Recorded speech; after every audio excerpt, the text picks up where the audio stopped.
Hello everybody, and today we are going to discuss disclosing your disability to an employer or a potential employer.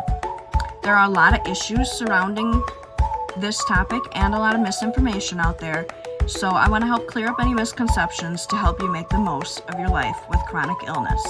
Just to start, I am not a lawyer, I am not an ADA employee. This information is based solely on my research and my experience of living with chronic illness. So today we are going to discuss, should you disclose your chronic illness, as it is not required to disclose your illness. What should you disclose if you choose to disclose anything? When should you disclose? And to whom you should disclose the information. So, before further ado, go ahead and like, subscribe, and share, as this video, I'm hoping, can help many people who have questions about disclosing information with a disability. All right, the first question, should you disclose your disability? You are not required to disclose your disability to an employer. That being said, prior to applying for a job, always make sure that you read the job description and you know the required tasks that are going to be needed to complete the job. For example, how much heavy lifting there is, how much sitting, how much standing, how much walking. All job descriptions typically, if it's a legit company, provide all that information for you.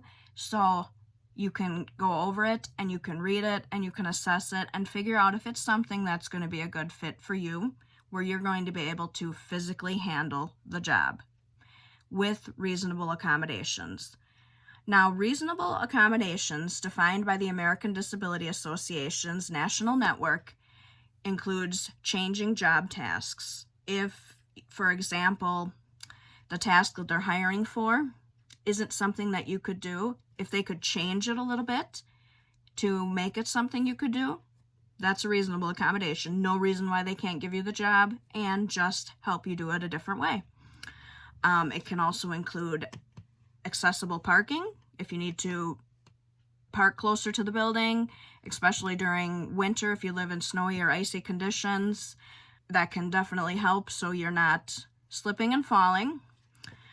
Having an accessible workplace, having elevators accessible, having stuff moved or areas moved so a wheelchair or a person who needs more room to get through can get through, because some offices do have very tight quarters and employers can accommodate. They can move stuff to help make the work area more accessible. Flexible work schedule. Sometimes an employee would need to work from home or need to split their day up a little bit.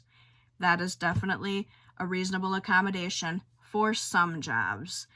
Now, some of these aren't going to be possible for certain jobs. For example, a floor nurse, a nurse who works on the floor taking care of patients. You can't necessarily work from home or split your day up a little bit. So that's where you go back to reading the job description, making sure that you can do the tasks before you apply for the job. But of course, we know that with chronic illness, that's just obvious. But also remember, like I said, that employers can't necessarily blast their building down and put a new building up. So some things cannot be accommodated, but for a majority of things, if you're creative enough and the employer's creative enough, it can be accommodated for. Not a problem whatsoever. Think about your daily life before you disclose anything, and think about what accommodations you use in your daily life. Do you use physical aids? Do you have a service animal? Do you use any, like an ergonomic chair or an ergonomic mouse or anything that would help you? And before you schedule an interview, decide if it would be reasonable to disclose your disability. For example, if the employer is going to see when you walk into the room that you're using a cane, or they're going to see that you're using a wheelchair, sometimes it's a good idea to disclose that information ahead of time, just so they're not surprised. It's not saying that they won't let you come in for the interview, but just so they're not surprised, because sometimes if you catch someone off guard like that right at the beginning of an interview, that's all they focus on the entire interview. They can't focus on what you're saying and your strengths and everything else. A lot of the first impression is very real, and that is all they'll focus on. And you could say that you type 3,000 words per minute, and they wouldn't care because all they can focus on is you sitting in that wheelchair right in front of them. So always decide if it's good to disclose certain things before you go into the interview. What should you disclose? Only disclose what affects your job performance. For example, the employer, first of all, they don't have necessarily the time to sit and listen to your entire medical history, but it's also kind of non-productive for them to be sitting and listening to that when there's other things they could be doing. Only disclose what affects your job performance.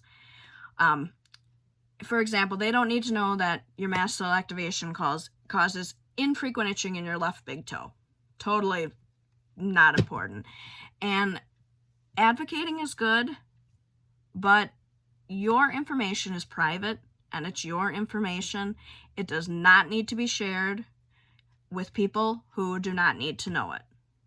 If it affects your job performance, yes, share it, but if it does not, it doesn't need to be shared. And when you disclose information, always try to turn it to focus on the strengths. For example, if you have problems with your hands or your wrists getting tired due to your EDS or whatever, you could say something like, with an ergonomic keyboard, I can type 300 words per minute. Focus on your strengths. With assistive devices, you could say, with my experience with assistive devices, I can relate to the customers out front and I can sell more products and sell the right products to the right clients. Focus on your strengths. Very huge. And be sure to discuss any other accommodations you might need. For example, the parking, if you need parking that's closer, if you need an ergonomic chair, if you need more frequent breaks, if you need to have a service animal with you.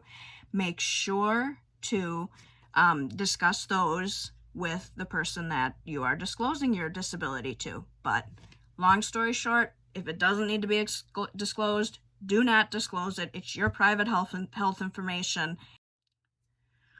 When should you disclose? Each person in each situation is different. Prior to any disclosure, always weigh the pros and cons of the disclosure and weigh it at each stage.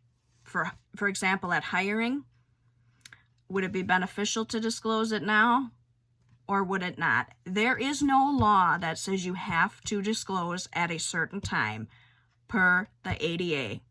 You can disclose whenever it is right for you. So if that means prior to an interview, because you don't want to have the employer shocked that you're bringing a service dog or that you're coming in a wheelchair, coming in with a cane, that would be a good time to disclose. But there is no legal law that says you have to disclose by a certain date. That is one of the biggest misconceptions out there, actually something that I was confused about myself. So I'm glad I learned that there is no legal time to disclose. You disclose when and if you need to. And if you're able to function with your conditions without accommodations, then there's no reason to disclose. No reason to disclose. Because you only disclose if you need accommodations. Your health information is private. There's the HIPAA laws for a reason. Don't disclose it if you don't need to. To whom should you disclose? The best person to disclose to is the person who is responsible for hiring. The American Disability Act specifically talks about that. You should always disclose to the person who is responsible for hiring. You can talk to a manager, but the manager might not be the one who will be able to get you the accommodations that are necessary. You may need to go to HR to get the accommodations that are necessary. For example, if you work in a big hospital, your individual floor manager is not going to be able to get you approval to park in a disabled parking spot. And when you do disclose, make sure that you're prepared. They might ask you some questions. They cannot ask for details about your disability and your medical history and everything like that. So make sure you know that and make sure that you're prepared just to answer some questions. For example, they might ask, how long do you need this parking for? And you could, if you're in a winter climate and you're just using it for winter so you don't slip and fall, you could just say for about 6 months or whatever. If you struggle with pain and you are in a wheelchair or using assistive devices, you might need that an unlimited amount of time. So just be prepared to answer those questions and just answer them as honestly as possible. And just remember, they cannot discriminate against you. They cannot terminate you. As long as you are able to do the job in that job description that you read and you agreed to before you were hired, you are totally covered by the ADA. There is nothing they can do to terminate you, nothing they can do to retaliate against you. So I hope some of that information, in as cloudy and disorganized way as I gave it to you, was helpful and answered some questions.